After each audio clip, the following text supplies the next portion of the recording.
Good morning. We're going to be doing some seated meditation, and we're not going to start right off with it.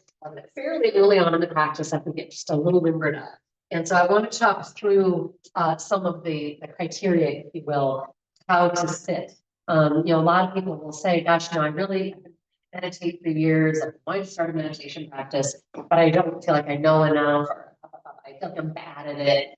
So I want to just do a quick dispelling of those myths really that get in our way. Number one, everybody's bad at it. As in, if you think that being good at it means that you will be thoughtless, come again. You're a human being. This is what our puppy, our monkey mind does. It comes back again and again. What we do is we get more skilled at catching ourselves in thinking and directing the attention, tethering our attention to breath or whatever it is we decide to place our attention on. And there are a lot of different meditations where you get to decide, where do you want to place the attention? What is it? Breath is the most basic, basically. And I think it's a really, really rich place to place your attention.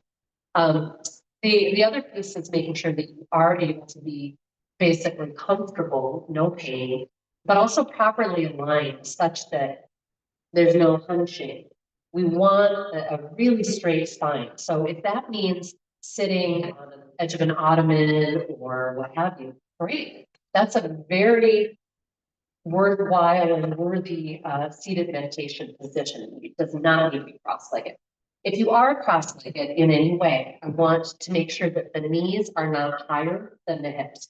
So if they're up like this from your hip joints, and you're attempting to kind of hold your hands on your knees to keep you upright, that's an indication that you need to bring the hips high, right? So you would place something a little higher up on your hips. Regardless of where you are in height, it might sometimes be that while the knees are at that hip height, sometimes having them come down into that hip height will put a pressure. Like, so I've got a right hip that's giving me a little jingle lately. And if I bring this knee down into that alignment, I feel that pressure. So I'm just going to take these blocks and tuck them like so under my knees. My knees are, in truth, in this condition, a little higher than my hips, but I have the flexibility to stay upright in the spine, etc. I did not for yoga, of course. Yoga has been transformative, but we don't have to be cross-legged at all. And we could have, one leg out, like so, right? We could have both legs out in a strap. We could be seated with our back against the wall in any of those leg versions. So lots of possibilities. So I just want everyone to check and make sure they've got what feels like a comfortable enough seat for probably a 5-minute meditation. If not, please grab some other supports and then come back to your mat and we'll get started with our mobility. Any questions on that before we dip in?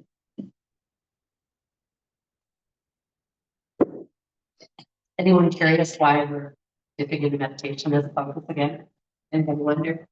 You're just so generous. You're just like, yeah, Andrea, we'll let you do it. Yeah, go for it. I will tell you, I feel like I've maybe talked to only 2 human beings out of hundreds in a recent month who are not expressing, oh my God, everything's going so fast, everything's so busy, everything's so full. Holy crap. People are just expressing a lot of feelings of lack of control or influence over their own schedule, their own use of energy, the pace of things. Also, so many kind of unexpected emergencies of sort, some true emergencies, right? Where people are being, hospitalized and you're worried for their well-being.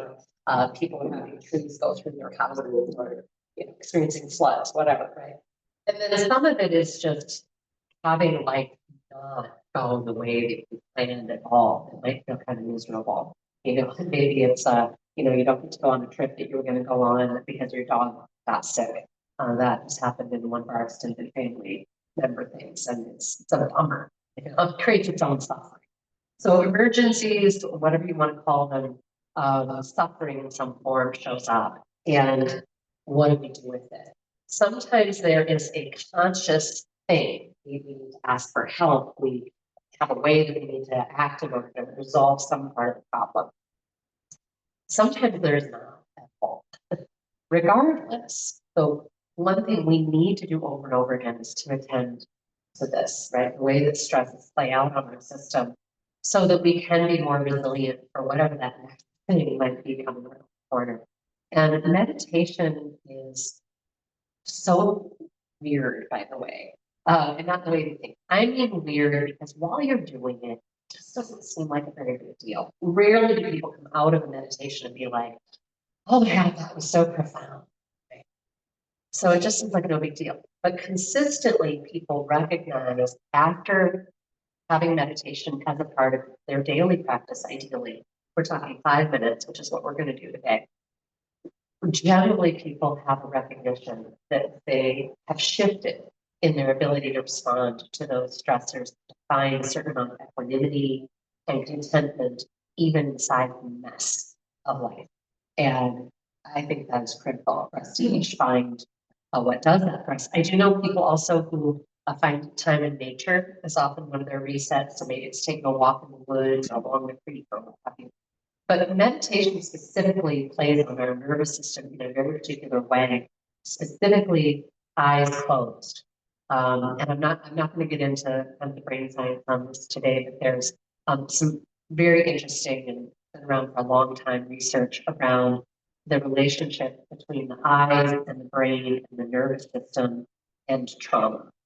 And so just by having our eyes closed and tuning inward, we increase our body's ability to transform internal stresses. So it's, like I said, it's weird, it's magical, and yet not really. Again, science knows it, but to us it seems magical. So we're going to have a little self-magic today. For now, we're actually going to start right out in cow-cat. We're going to get right into it. We're going to get right into our spine, into breathing. So coming onto hands and knees in table pose, you might close your eyes, tune in towards that third eye point. Slowly draw the tailbone back and the heart forward as you inhale. How is there more? On the exhale, tuck the tailbone around, let your head hang. Say hello to your spine and all the sensation around it. And please let your breath tell you. Inhaling initiates cow pose. And only when the exhale comes do we tuck the tailbone cat pose. Let's do a few more like that. Good. I'm hearing people already add some of that nice ujjayi, great sounding breath. Beautiful.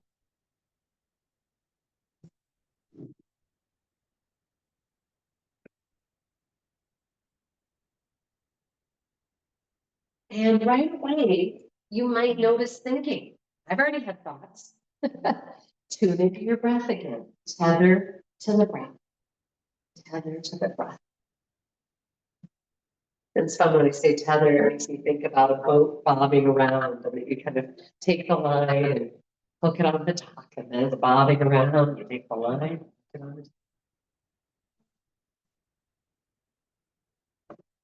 Beautiful, beautiful. The next time you're in cat back, inviting you to hold, send your ribs to the left and look out over your right shoulder. And the switching, and just keeping your breath going slow, deep and wide as you explore tension through your back and side body. Anybody ever surprised by what they find in there? Where you're like, yeah, seem to not. And that's a lot of sensation. And this connects to the conversation we were having before I started up the video, but talking about how often preceding any kind of injury, there are parts of us that are so tight and we don't even know it. And it really sets us up for those imbalances. So if you ever get an instinct during this or any other pose of an add-on or a version that you need, go for it. You're gonna come back to center and with really hard core support, belly towards spine, simply bend the elbows, reach forward through that left hand, and slowly lower your head and chest towards the floor. Don't force them anywhere. I would much rather have your shoulder feeling like it's getting a healthy, happy, deep stretch, but safe. Nice core support will keep you safe, One more big breath. Core support, belly to spine to bring us to table. And then we'll bend that left elbow and reach the right hand forward. Is this side different? What does it mean? What's knowable?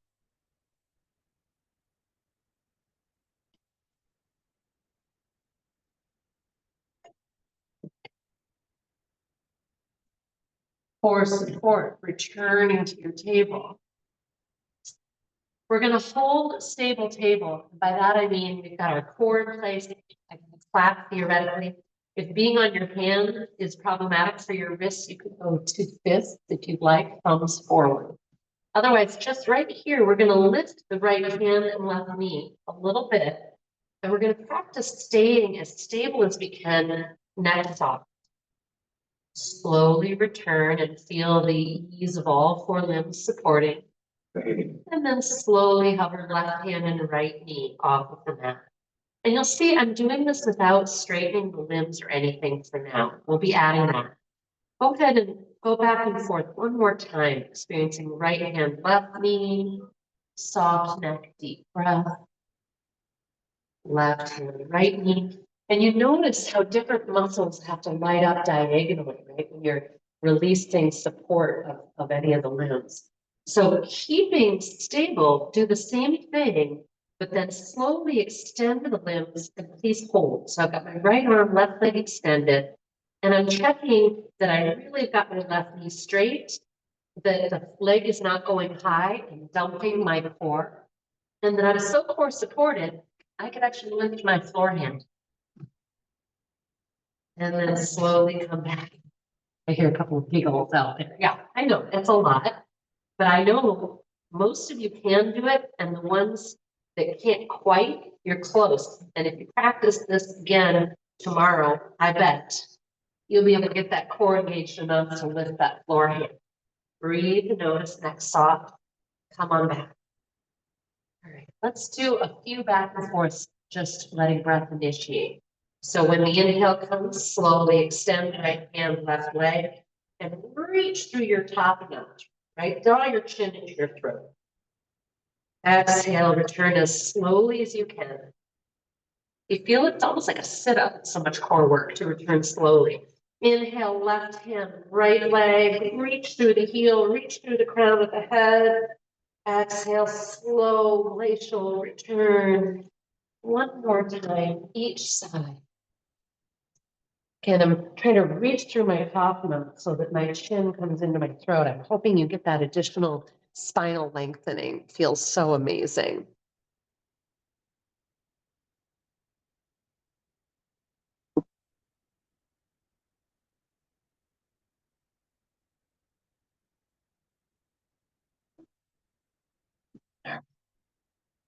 Let's come off those hands. Let's come into our child's pose, taking the knees wide. But this will feel really good in the hips for those of you who've been digging ditches, gardening. I know a lot of people have been cutting up trees after some of our big storms, hearing grandbabies around, you name it.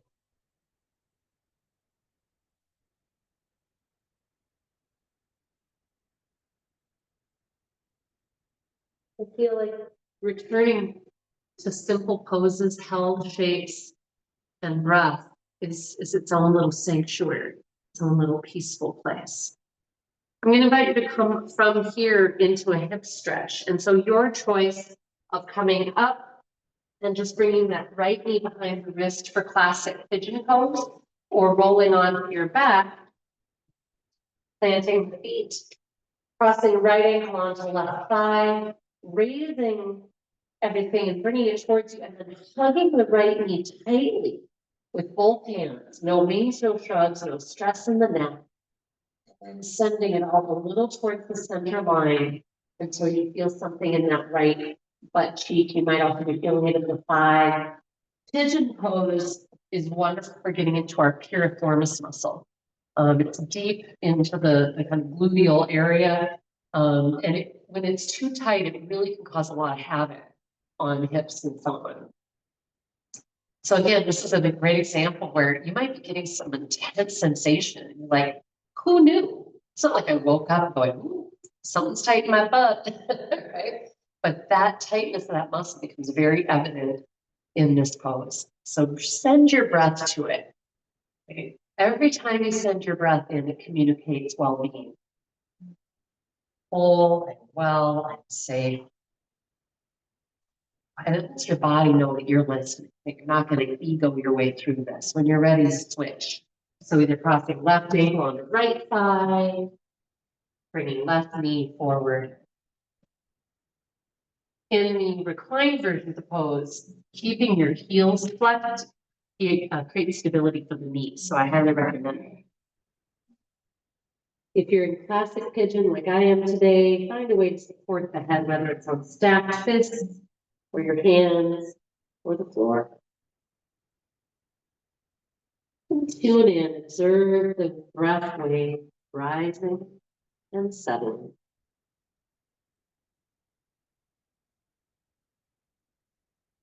Notice how breath can bring you to a more intense edge, but then also transform and release it.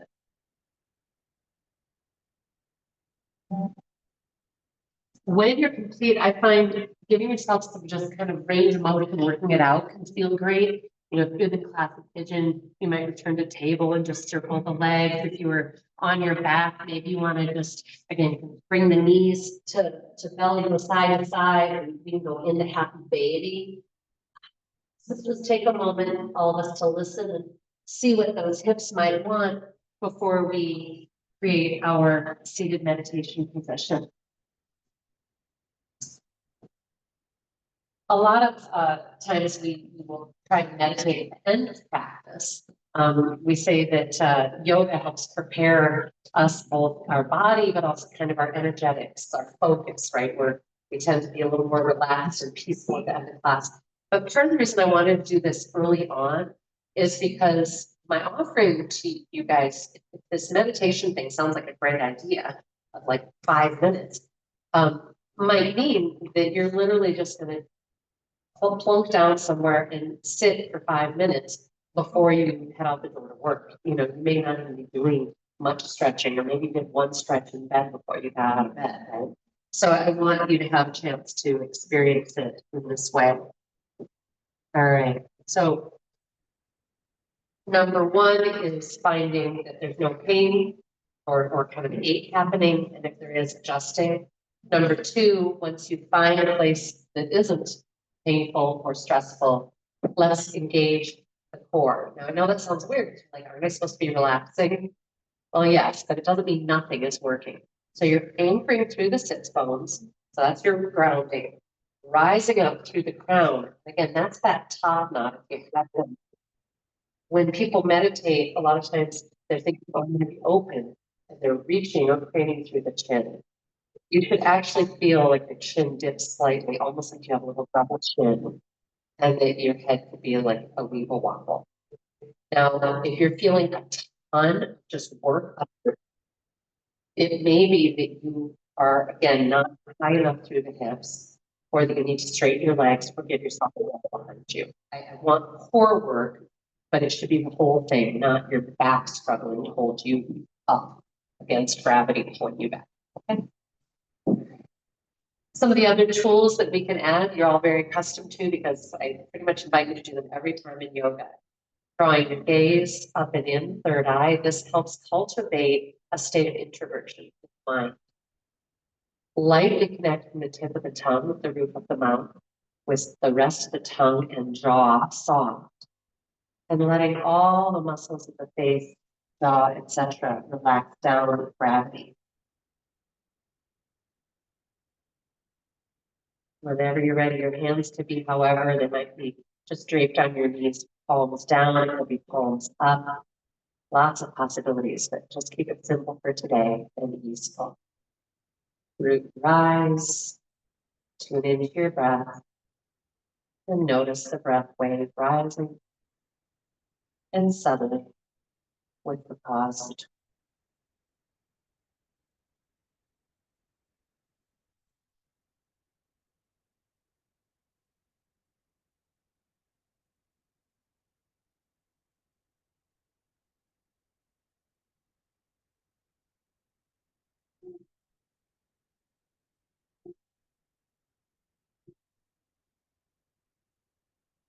Root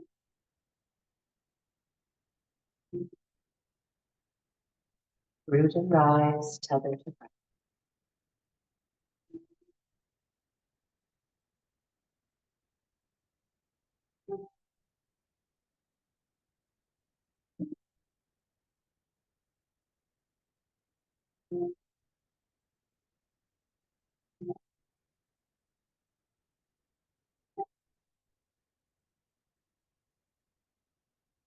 If you find it incredibly difficult to keep your mind on the breath, you might choose to use an internal dialogue to witness. I'm inhaling, or inhaling, gap, exhaling, exhale.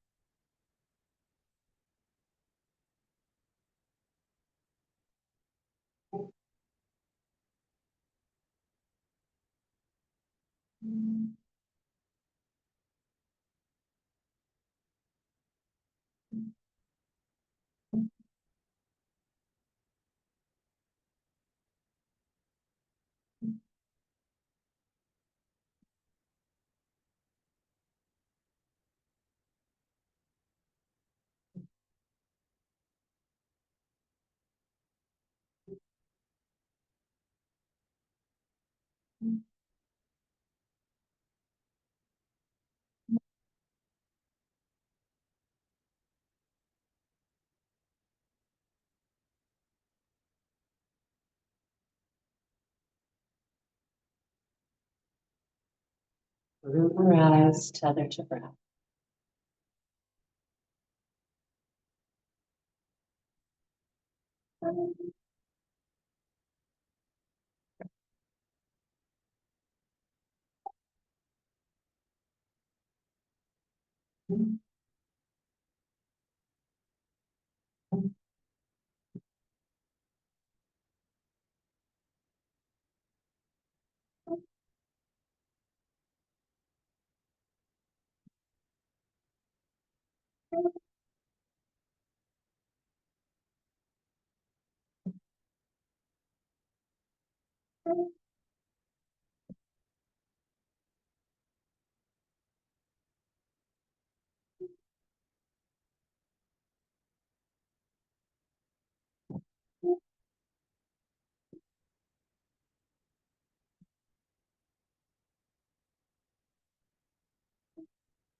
So notice the sound of the bowl. I'm going to ask you to take just a moment in this little deeper, quieter, connected place itself. Simply ask, is there anything you need to know, any awareness that is available to bubble up from inside of me? Sometimes it's simple as the truth of I'm tired, whatever.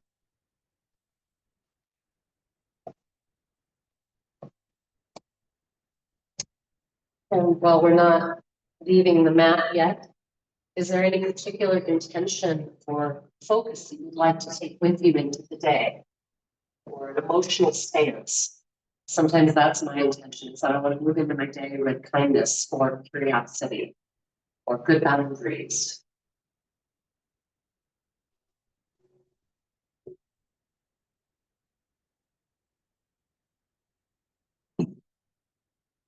So the meditation becomes a foundation for more interconnection with self, and hopefully a better foundation for being you as you move into your world. For now, we're going to move into more stretching. I'm going to invite you to come onto your belly for quadricep stretch and bow pose. If that is not a useful version for you and you do standing, please then come up to standing. Remember, please, you can hold on to a wall or whatever if you need to for standing pose. For the belly version, I invite you to come in this way because I think it gives you more control and less chance of injury and stress on the body. You're going to bring one forearm around in front, anchor down through the pelvis, and reach back with control for that ankle. If you still can't get a hold of it, don't grasp and flail or get hamstring cramp. That's where you want to have someone else help you or get a strap around it and get a hold of it. Try to have your bent knee return in towards the center line, so it's straight down or back from the hip joint. You can flare your yoga toes. This just brings a little intentionality into the pose, awareness of your body. And of course, we always send in breath. That's why I call it the change agent. You can feel how it expands the stretch in a very different way that we can't get any other way. A little add-on option, if it doesn't hurt your knee, is to engage your ankle into your hand and then return to your deepest stretch. And so you're doing a little resistance stretching. You're activating the muscle that you're then stretching. Just make sure it's not, again, bringing your knee out of alignment. So don't let it move you. And some of us might enjoy a little mini back bend where you would intentionally raise your chest like you would in Cobra. And then slowly release. Switch, we'll bring the other forearm around the front if you're doing that version. Everybody, all versions, please remember to let your shoulder head be drawn down the back, but also in towards the spine. So your shoulder blade is going towards the spine. You're getting that nice stretch through the front of the shoulder and chest. And again, the more you can, if you're standing, the more you can root and rise up through the heart. Everybody squeezing glutes, bringing that knee in, down, and back, flaring those yoga toes. Deep breath. If you'd like to have that resistance stretching, pressing ankle into the hand and soften. Pressing and softening. And some of us will notice a distinct difference in the sides of the body when we do this. If you're laying down and you want to add that with the Cobra version, again, you use your forearm to kind of help the chest up. I like that version because I find I get like a really good kind of stretch through my kind of intercostals and lat muscle and so on. You could also go ahead and clasp both ankles for bow pose, pressing those ankles back into the hands. If you only do a standing version, but you want some of that experience, then you would do a standing dancer. So just one ankle, one leg, and pressing that ankle back into the hand. I'm going to invite everyone then to release either the ragdoll or child's pose. I want to give us an opposite bend and getting, if you're in ragdoll, you'll get some stretch through the hamstrings and so on. In child's pose, you'll get a little more stretch through the hips.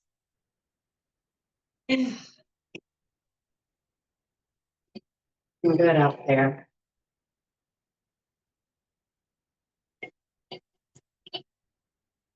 We're going to be coming from here into downward facing dog. Downward facing dog, immensely useful for strengthening upper body core, releasing tension through chest and shoulders, and giving us a really good stretch through hamstrings and calves. So when you're ready with nice core support, intelligent hands, curl those toes under, take the hips up and back, bend the knees deeply to give you the freedom to make sure you're getting long in the torso, from hands to hips, long and strong. You don't want to be hanging on the joints. We want your belly and chest into the back body. And one way to test that is you should be able to raise one foot off the floor and then the other without any change, without bending the elbows or sliding sideways. But for now, I want us to play with pressing one heel towards the floor and then the other. I call pedaling it out. And what I notice is that pedaling can really feel different too. If I want to play with taking it to the outside of the mat, that will move the stretch line. But most importantly, at some point, and then we'll be coming out of this, I promise, I want you to hold one heel towards the floor for at least one full breath. Letting that stretch expand and blossom.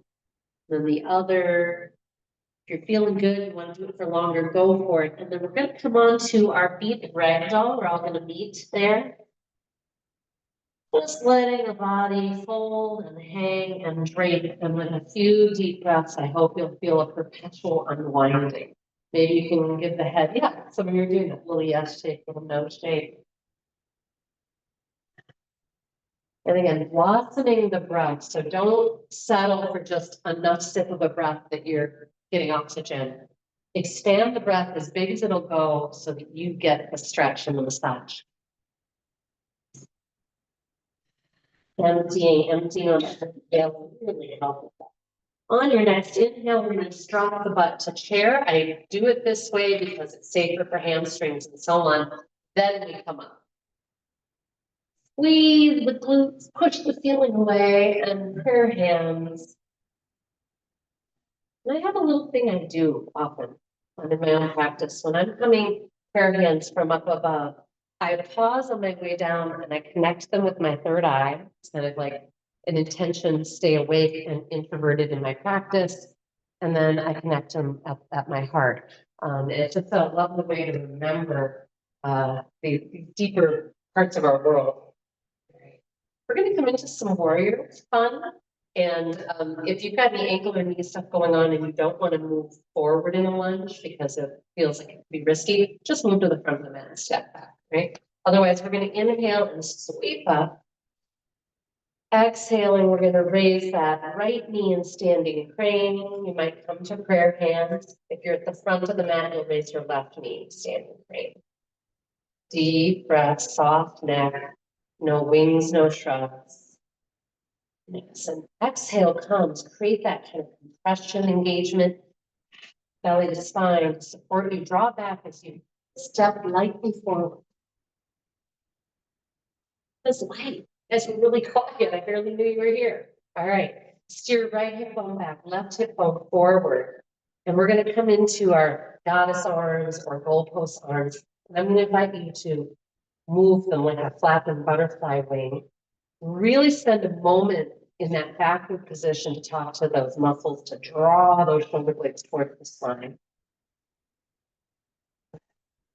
Next time you're in the open position, I'm going to invite you just slightly to bring your heart forward and up. You can look up if it doesn't bother your neck. And exhaling, downward facing dog. Your choice of sighing breath and holding here or flowing if you're craving that. You could come into just a little upward facing dog, downward facing dog. You could do a full dog series, of course, if you choose. And then I'm going to walk on your back to ragdoll. One full breath here.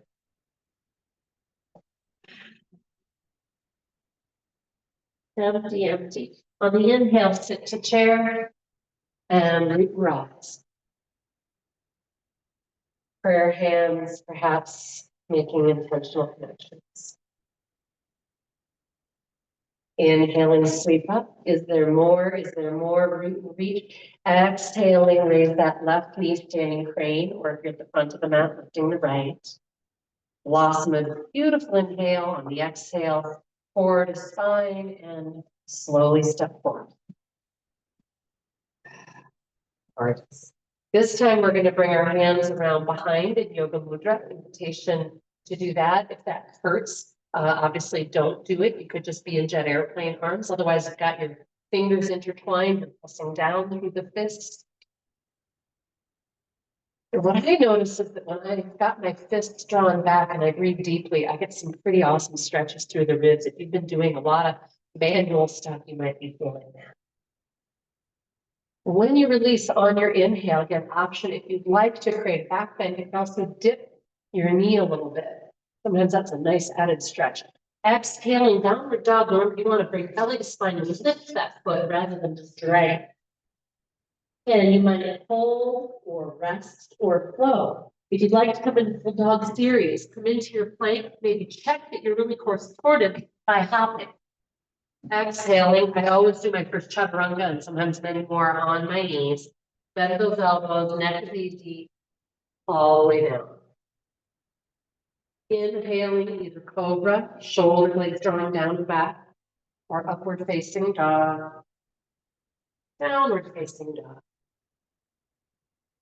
Sighing breath. And if you've got any clutter in your head, just dump it right off the top of it, just a back door opening. And slowly walk the hands back to the feet. And play with where your weight is in your feet. Allow your weight to shift a little forward, a little back, and notice what that gets you. On your next inhale, sit to chair in order to rise safely.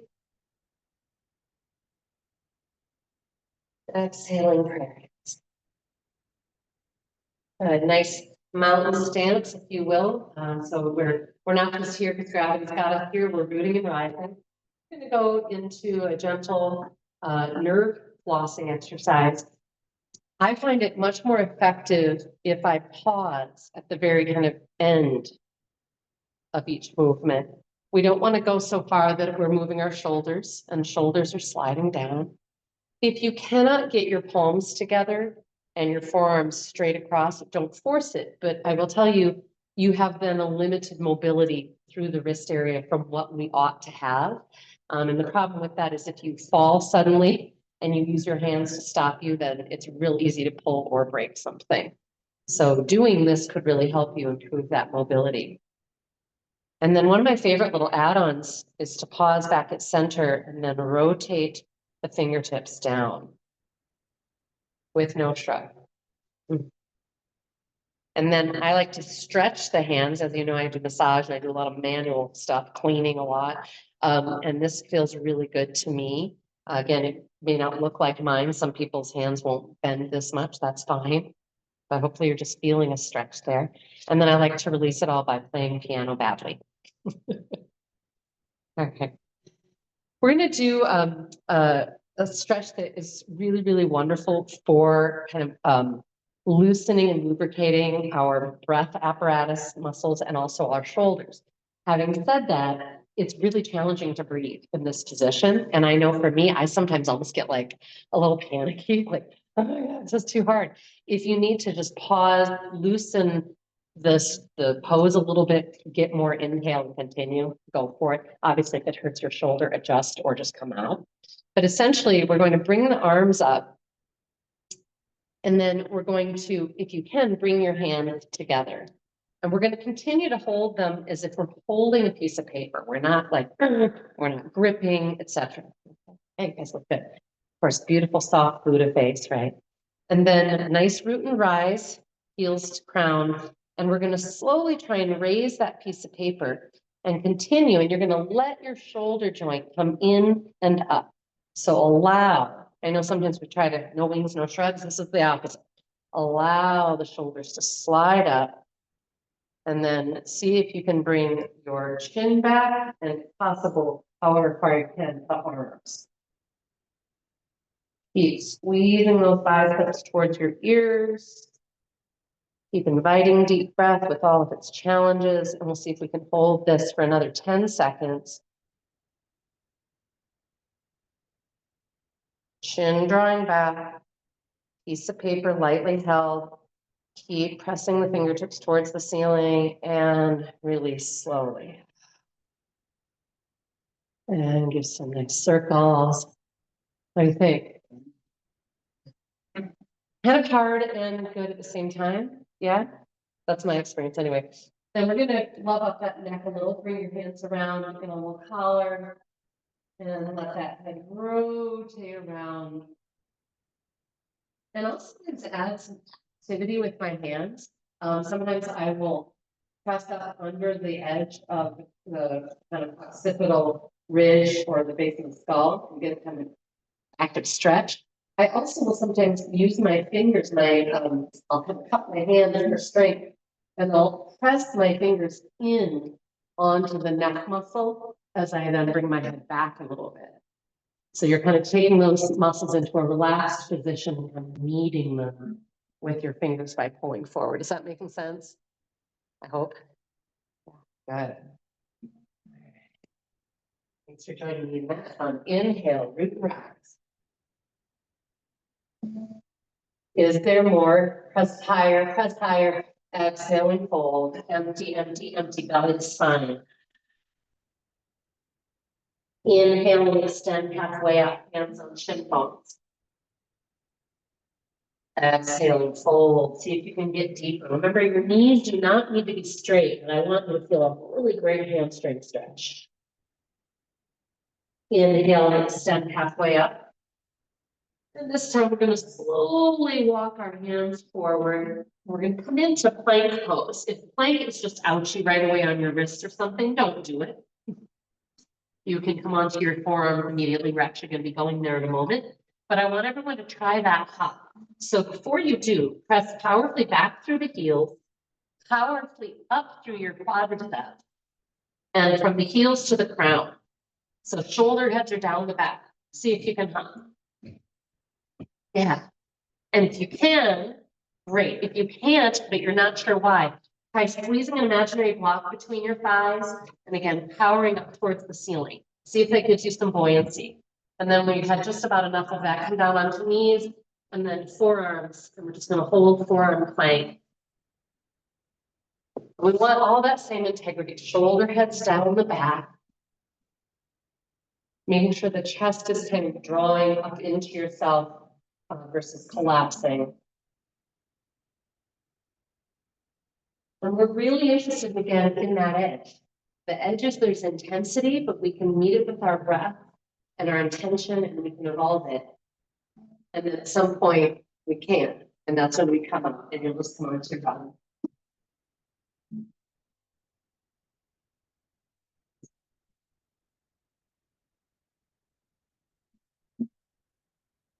I want to acknowledge too, with all the smoke that we've been getting here in Wisconsin, we really hard on energy levels, on our breathing. So I'm hoping you're factoring that in and you're, you're choosing what to do outside so much, but also hydrating, being safe. If you're somebody who sometimes needs an inhaler, having it with you, all those bits and pieces. If you need more sleep, letting your body. All right, we're coming into our beloved jet airplane pose. And I want to remind you of that sort of top knot thing, right? In this case, we're rooting through the pelvis, not the feet in jet airplane. We're laying on our bellies on the floor. But I want you to root through that pelvis and then reach forward through the top knot, which means an incredible elongation at the back of the neck. It should bring your chin in towards your throat, such that your nose is facing the floor. Yeah. With that in place, inhale, extend. Maybe you come a little off the floor. Exhale, return. We'll do this a few more times, letting breath initiate the motion. And see if you can ignite even more through the arms, fingers spreading, reaching behind you. Shoulder heads rotating back. I wanted to find a different way to say this, because actually what I want is your shoulder blade wingtips to tuck in towards the body. And for that, we have to broaden across the front. So to make sure those shoulders are as far off the floor as possible. A little add-on you can make on this next one, if you'd like to hold, is to continue to rotate the hands so that you're trying to rotate your thumbs a little more towards the ceiling. And that might accentuate some of that wingtip activity. Good. If you're enjoying holding, consider adding some evolution in the arms, maybe reaching one forward, one back, and then the other. And in that position, I love to pause and ask myself, can I get my middle fingers even another inch farther apart from one another? The answer was yes. Always yes, actually, in my case. And sometimes that length comes through from the arm itself, which is great. And you get that tricep ignited. Yeah. And in your own time, you'll be like, I hit the edge, take a break. Maybe you want to windshield wiper your lower leg side to side. Gently But this, by the way, for those of you who maybe have like the hip thing that I'm dealing with, IT band stuff, this is a very gentle way to help the body. First of all, know if you've got something that's too tight, a hitch in your giddy up, but to also lubricate those lines. So it's much more gentle than say a straddle, which we're going to be doing in a moment. So this is a good time to notice. The sides feel the same, different. I'm going to have you from here roll over on your back, and you're going to be kind of doing the same leg motion. You're going to lay on your back. You're going to plant your feet, but together. So kind of like bridge, but except all the way together. Arms out to a T, and you're just ever so gently going to windshield wiper your knees side to side. Let it go as far as it feels natural, and it gives you some sensation.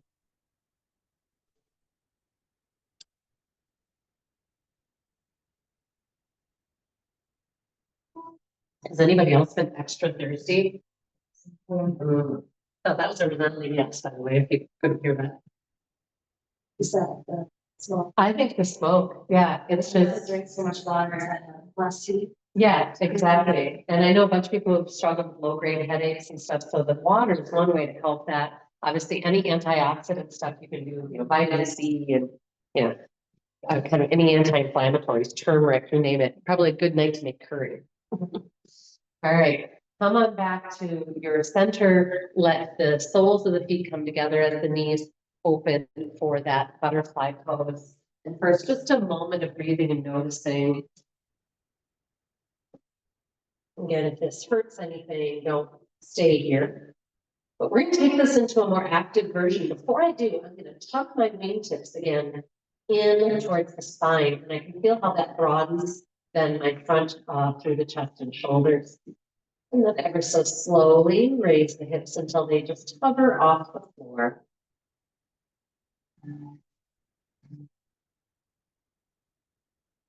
This is a beautiful place to tether your attention to breath.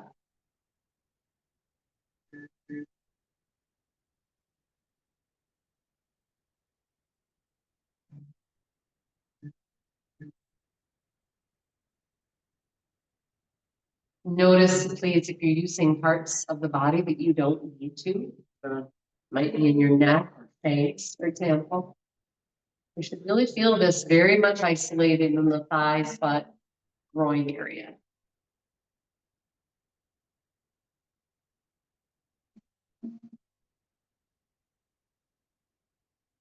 Inhaling, yeah, exhaling, yeah.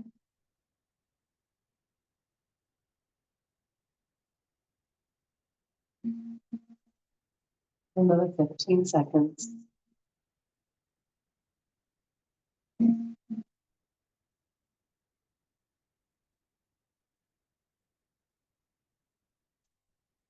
And then letting your hips settle, pause, don't move the feet yet. Just notice what is it like now to settle your thighs towards the floor.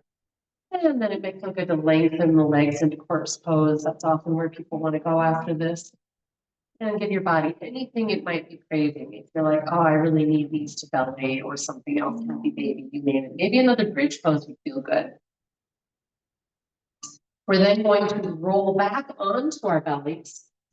And we're going to come into forearm plank once more. You might choose to do knees down or on your feet, shoulder heads anchor. And part of the reason, we do core work all the time, but part of the reason I was really thinking about just being so strong in our core today, if we're trying to manage stress and all the things that come at us, we want to be moving and responding from a place of central strength and knowledge so that we're not shrugging, getting whiplash literally or emotionally, right? We want to really have that warrior, spiritual warrior energy. All right, your choice when you come out, if you'd like to just relax to the floor, press back child's pose, whatever, or you can one at a time move on to your hands and then back downward facing dog. We're going to all come up onto our feet eventually. Take a few breaths and notice. I love doing organic stretching in downward dog. Sometimes I'll press the left heel to the floor, bend my right knee, and send my hips to the right, and I'll get that deeper, long side body stretch. Love it. And I'm going to take my feet wide before I walk my hands back And I settle into a nice wide rag doll here.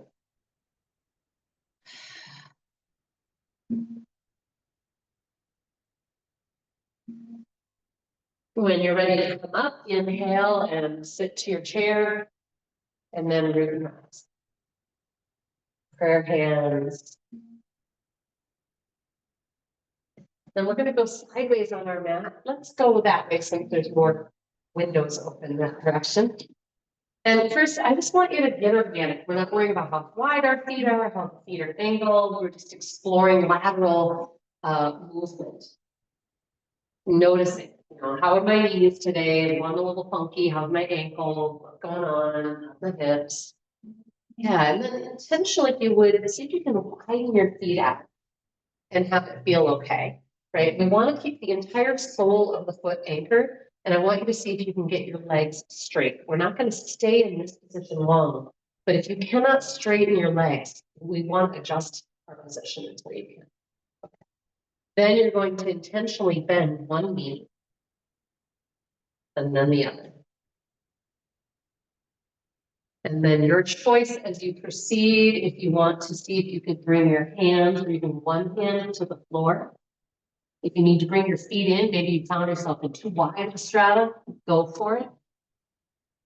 And after going back and forth a number of times, I'm going to ask you to hold to one side. If you've got your hands on the floor, if you're to the left, see if you can use your right hand to reach further out and to the left. And this will accentuate again that long side body line. If you're up off of the floor, you could do something similar, just reaching in space.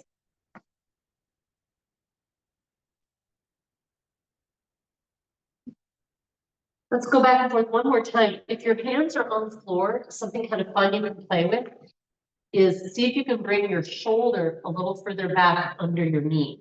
So I've got my right knee bent, I'm going to the right, I'm going to fold more deeply and just see if I can kind of work my shoulder towards that little knee crevice. If so, and then I want to play, I can take the hand and simply reach behind or even curl around that foot.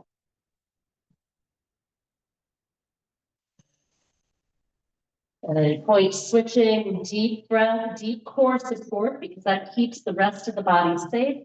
You might again work that shoulder in and under that knee just a little bit. Maybe you're wrapping your hand around the foot, maybe you're just reaching behind. Don't forget to keep anchoring through that straight leg. That's what's keeping your knee safe. And then come on out. In your own time, walk those feet together, not together, but towards each other a little bit into, again, that kind of wide stance. Let yourself just hold, knees bent. Those of you who enjoy and benefit from yoga mudra, this would be a lovely position to practice it again. Again, knees are deeply bent. We're not trying to do a hamstring stretch and yoga mudra. If you'd like a little change up, you might interweave so that the other thumb is on top. This can be an amazing challenge for many of us and a good one. All right. In your own time, come on up. We're going to bring right arm around in front and thread the needle. Shoulder heads are down. Yeah, you can stay sideways or turn towards me, whatever you want. Nice. And what happens if you tilt just a little toward that right hand and then let your face rotate towards your right thumb? And of course, breath, the change agent. At some point, when you feel like you've got what you needed, come up and out, and it's a nice range of motion. Bring that other arm around in front. I hope this is feeling great to all of you.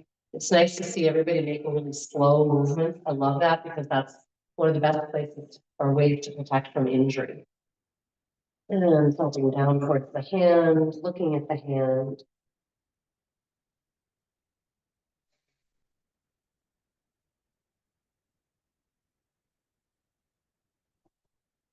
And round time. Nice range of motion. Nice. And take your feet a little wide again. I was sharing this recently with the day camp people actually, because I wanted to give people things you could do when you're in an airport or in a hotel, you know, you're like, I don't want to be on the floor. So right? So a really nice version of cow-cat can be done right here, by the way, tailbone back, heart drawn forward. Exhale, cat pose, tailbone drop down. Then you can also get some nice spinal twist and side body stretch when you're done with that by taking, say, right shoulder towards left foot and left shoulder towards right foot. And then if you do that, you let yourself keep rotating. So I'm gonna let myself look up at the ceiling and behind me, you know, just easy movements. You guys feel how that stretches out all along the lat muscles and so on? Are you getting that? Yeah, because this lat muscle, this big beefy guy, is actually what connects our shoulder girdle to our pelvis.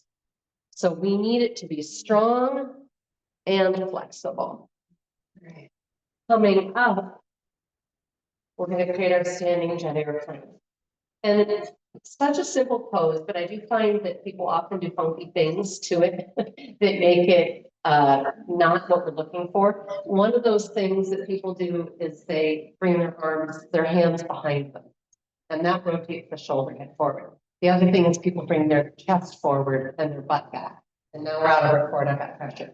So I really want essentially mountain stance, right? Like root and rise, except my feet happen to be a little wide. And then I'm simply rotating the shoulder heads back and down and along my palms to face forward, radiantly spreading the fingers.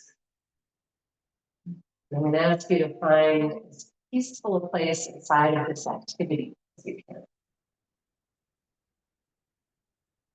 Make it as breath filled as you can. For the next 3 breaths or so, treat it as a standing meditation.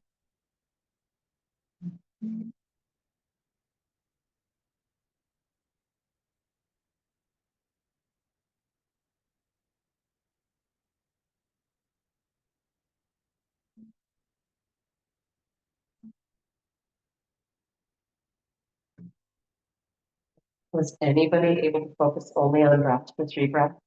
Anybody? Not me. I had thoughts. All right, inhaling out now. But it was still great, wasn't it? Yeah. Exhaling breath. So we're going to be going into warrior 2. If you're not already sideways on your mat, we'll go there and straddle. Also roll your ankles along the way, give them a little love. Go as wide as you can go. And this is our last active pose before we come down for a supported stretch and then Shavasana. This is, as I said, this is the spiritual warrior. This is about finding center and strength such that you can flow with what the world sends at you, all right? Make sure, please, that you feel anchored in all 4 corners of the feet, inner line, outer line, front, back. And then simply rotate your right foot 90. Use the pushing in and down with your left foot to be the propulsion that sends your hips towards that right heel. If your knee goes beyond the heel, you need to lengthen your stride. Check that your knee is not moving to the inside of the knee. It must be aligned for safety's sake. Okay. I like pulsing a couple times and just going, okay, how deep is good today? And then when you find your place, open those arms up out from the heart. Might do platter hands. We'll find 3 rising and settling breaths. Take your neck wherever it needs to be for comfort.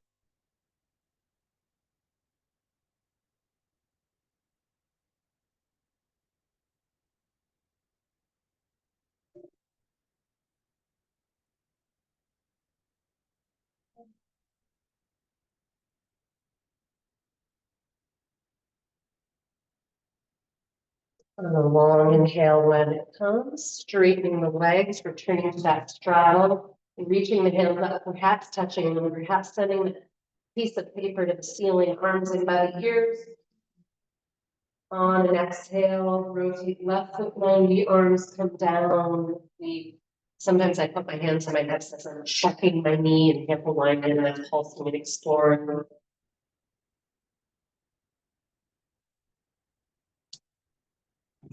Guys are looking good. Again, make sure you're pushing into that back foot. That should get your back knee straight. Those quadriceps firing. Tongue soft, just the tip connecting. 2 more breaths.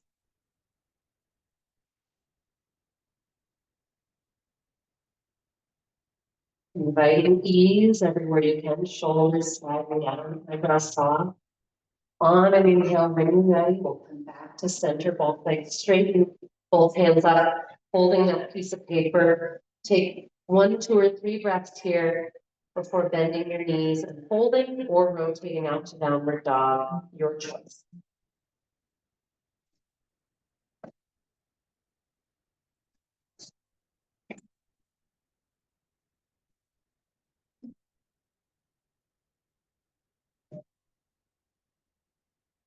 Take all the time in the world, listen to your body. When you're complete, come on down to your back body. Have a block handy if you would like to enjoy the support under the sacral triangle. A reminder that we always come down to the floor first. We don't sit on the thing. And then we raise the hips. And we place that under that sacral triangle right at the top of the crack of the butt. It's not in the lower back. I don't want to be arching over it. I'm actually using it to help traction and lengthen my low spine. I like to hang out in the knee bend version initially. I also love to do jet airplane arms here. And then eventually I will explore draping my whole body by lengthening the legs. Inviting a deep, relaxed stretch through the whole front line. See if you can invite deep breath down into the hip flexors, the psoas.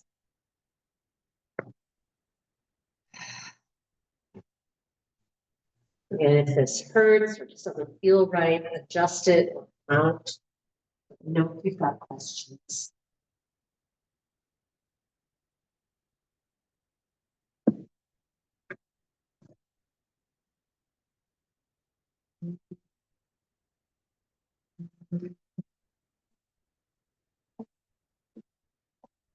When you feel complete with this shape, please come out and then notice what is needed. Do you want to be in corpse pose? Do you need something under your knees? Child pose, embryo pose, legs up the wall or up on a sofa.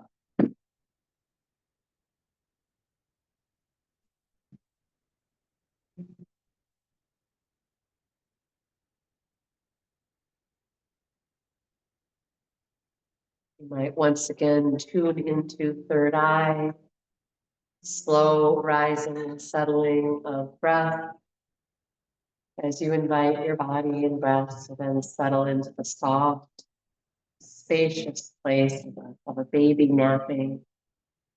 Nothing to know, do, or accomplish.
Please remain deeply introverted while becoming lightly aware of the voice, inviting you once again to inquire within your own body and being. Is there anything that I need to know?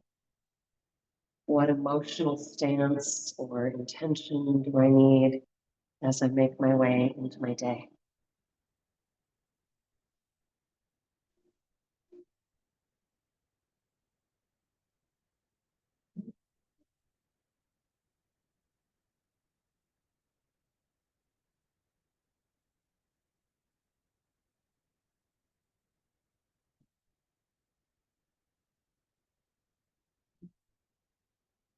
When you're ready to conclude your practice, send a message of gratitude towards your own amazing body, spirit, mind.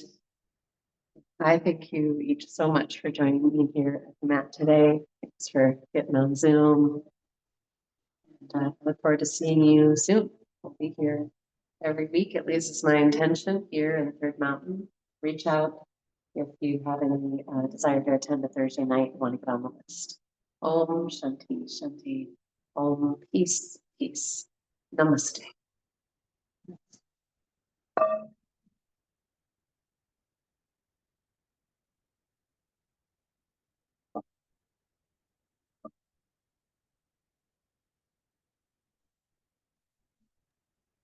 I will just add that one of my go-to tools when I'm, again, having stressful things bubble up is to essentially remember the whole warrior stance, the feeling of it, which is, again, stability with relaxed countenance. So you can even just by doing it physically, it might help you handle things emotionally, right? So in a moment of stress, instead of getting shruggy and quivery and like, oh, I don't know what to do, anchor, become soft, and then notice what's needed, what's appropriate action. Is there a thing I need to say, do, a choice I need to make? But start with that galvanizing your powerful, peaceful foundation. And I think it'll really make a difference. Love you guys. Thank you. Thanks for being here today. Thank you very much. Appreciate it. It was great. Oh, I'm so glad. Awesome. Yeah. Talk to you soon. You bet. And bye. Bye-bye.